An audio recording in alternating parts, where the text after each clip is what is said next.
ये कहानी है एक छोटे शहर में, जहां परिंदे बहुत प्यारे और खुशहाल रहते थे। एक दिन एक नौजवान लड़का ने अपनी खील की शक्ल में एक छोटे परिंदे को पता किया। इस नौजवान का नाम अली था और वो बहुत ही दिलचस्प बंदे था। अली ने अपने परिंदे को पीपू नाम दिया और रोजाना उसके लिए खाने की छोटी छोटी चीजें लाया करता। पीपू भी अली से बहुत प्यार करने लगा और हर रोज खुशी से उसके साथ खेलता और उसकी बातों को सुनता। एक दिन बादलों ने शहर पर छा जाने के बावजूद अली और पीपू ने उड़ने का इरादा बनाया। अली ने पीपू को अपने हाथ में लिया और उड़ने के लिए तैयार हो गया। पीपू, हम अब उड़ेंगे, अली ने खुशी से कहा। पीपू की आंखें चमक उठें और वो दिल से खुश हो गया। अली ने अपने बड़े हल्के परिंदे की तरह पीपू को छोड़ दिया और वो दोनों उड़ने लगे। पीपू को उड़ने का एहसास बहुत पसंद आया।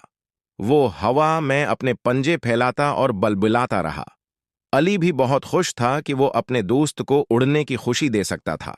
परिंदों की दुनिया में अली और पैपू ने बहुत मजा किया। वो हवा में उड़ते और देखते कि कितनी खूबसूरत जिंदगी है। उनका दिल खुशी से भर गया और ये याद रहे, दोस्ती के बंधनात में खुशी की रहनुमाई करते रहें।